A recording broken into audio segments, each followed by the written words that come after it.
Welcome to my YouTube channel Learn Rich Lab. दोस्तों, आपने जैन धर्म के बारे में सुना ही होगा, लेकिन आप में से बहुत से लोग ऐसे होंगे जिन्हें इस धर्म के नाम के अलावा और कुछ नहीं पता होगा। और आप में से बहुत से लोग ऐसे होंगे जो जैन धर्म को हिंदू धर्म का एक रूप समझते होंगे।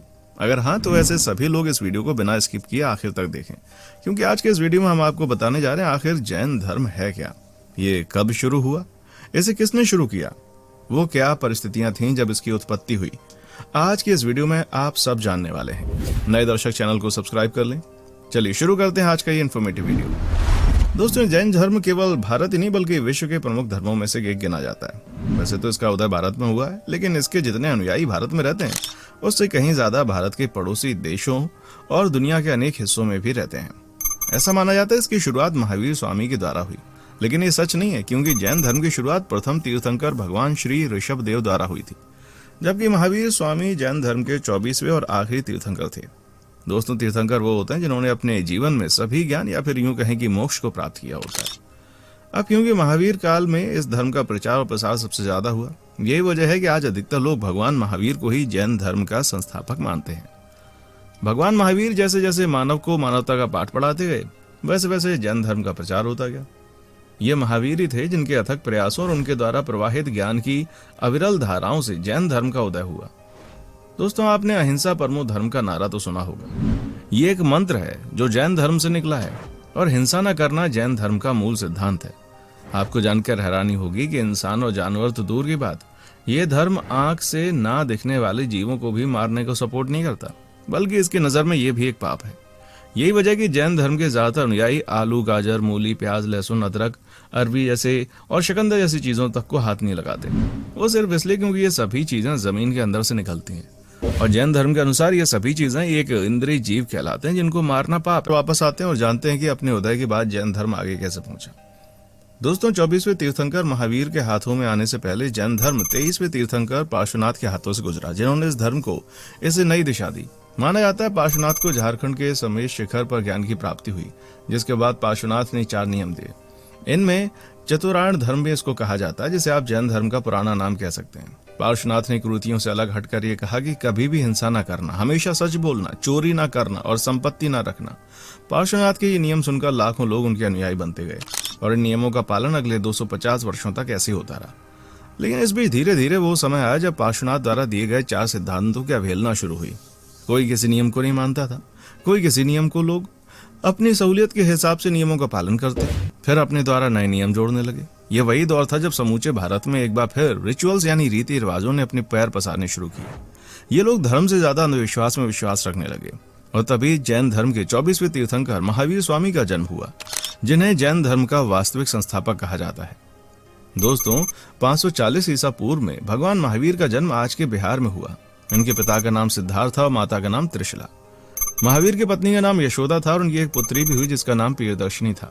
महावीर स्वामी का बचपन का नाम वर्धमान था, लेकिन जब इन्हें 30 वर्ष की आयु में ज्ञान की प्राप्ति हुई, तब से इनके अनुयायी इनको महावीर कहने लगे। दोस्तों, ये तो था महावीर स्वामी का सांसारिक जीवन। अब बात करते हैं इनके आध्यात्मिक जीवन की। कहा जाता है जब महावीर 30 वर्ष के हुए तभी इनके माता पिता की मृत्यु हो गई, जिसके तुरंत बाद ही महावीर ने अपने बड़े भाई नंदी वर्धन से आज्ञा से लेकर संन्यास ले लिया और जंगल चले गए।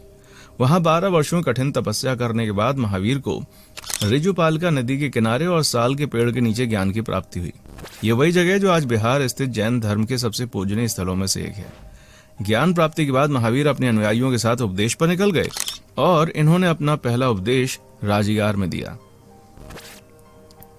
दोस्तों, महावीर ने अपने उपदेश में 5 नियम दिए, जो पार्श्वनाथ द्वारा दिए 4 नियमों में एक नियम की वृद्धि थी। महावीर ने एक नियम और जोड़ा और बताया कि जैन धर्म के अनुयायियों को 5वां नियम यानी ब्रह्मचर्य भी अपनाना है, और जीवन के किसी भी समय में हो सकता है। इसे अगर आप आज के परिप्रेक्ष्य में देखें तो आपको समझ आएगा, जैन ही वो इकलौता धर्म है जहाँ बूढ़े तो बूढ़े, छोटी उम्र के बच्चे भी ब्रह्मचर्य अपनाते हैं, जिसके बाद ही दुनिया के सभी मोह से बहुत दूर निकल जाते हैं। वही उपदेश है जिसे महावीर ने दिया था। केवल यही नहीं, महावीर स्वामी ने इसके अलावा कुछ अन्य टीचिंग्स भी दी हैं, जिन्हें जैन धर्म ही नहीं कई अन्य धर्म भी मानते हैं।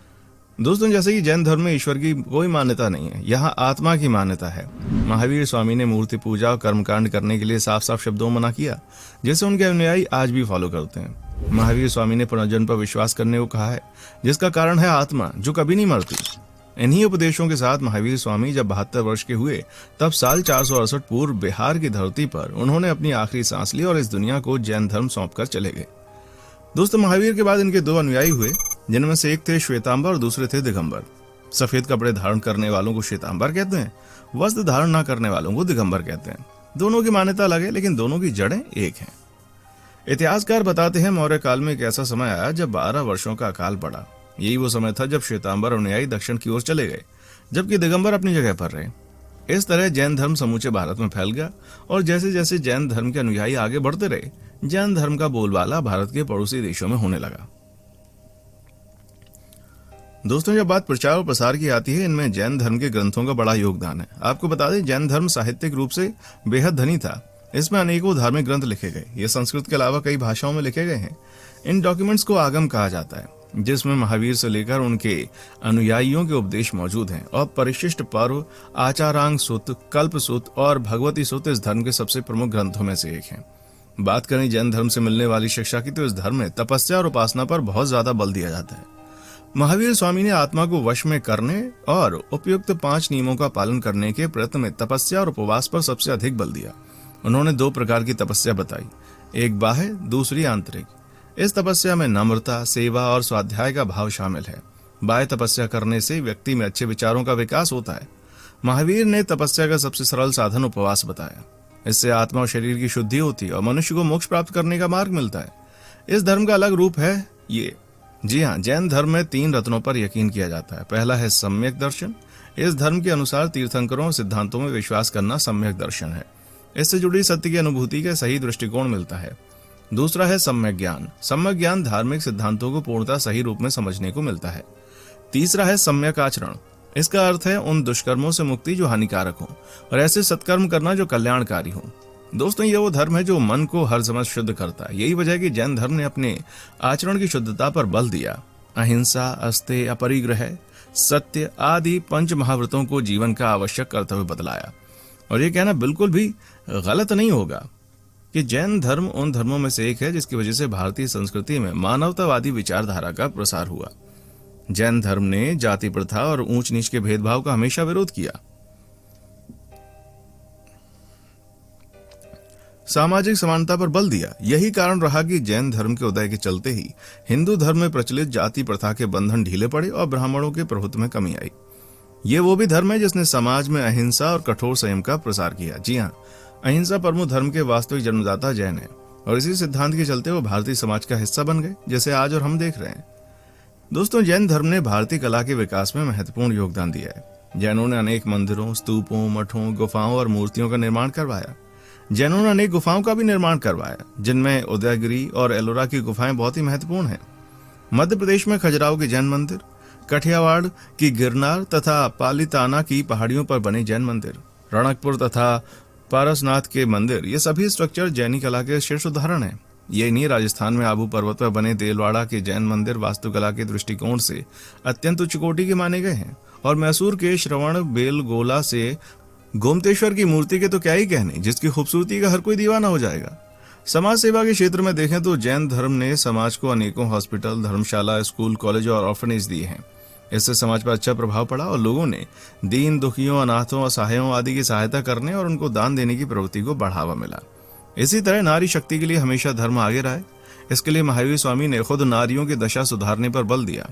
उन्होंने घोषित किया कि पुरुषों की भांति स्त्रियों को भी निर्वाण प्राप्त करने का अधिकार है। स्त्रियों को जैन संघ में प्रविष्ट होने का अधिकार दिया। इस प्रकार जैन धर्म में नारियों को हमेशा से पुरुषों के बराबर रखा गया। हालांकि जिस जैन धर्म को हम आज देख रहे हैं, ये इसका स्वर्णिम काल नहीं है, बल्कि इसके पतन की कहानी है, जिसके पीछे कई कारण रहे। इस धर्म ने एक ऐसा समय आया जब इसमें अच्छे धर्म प्रचारकों का अभाव रहा, जिसके चलते महावीर स्वामी के उपदेश लोगों तक पहुंचना बंद हो गए। फिर उनमें भारी कमी आई। इसने धर्म के भीतर भेदभाव की भावना को भी जन्म दिया। वहीं महावीर स्वामी की मृत्यु के बाद जैन धर्म के विभाजन ने इसको कमजोर कर दिया। लेकिन इस सब के बाद भी अच्छी बात यह रही कि जैन धर्म कभी समाप्त नहीं हुआ, बल्कि आदिकाल से चला आ रहा है। अगर वीडियो पसंद आया हो तो चैनल को लाइक, शेयर एंड सब्सक्राइब कीजिए और हाँ, कमेंट करना मत भूलिएगा। Thank you.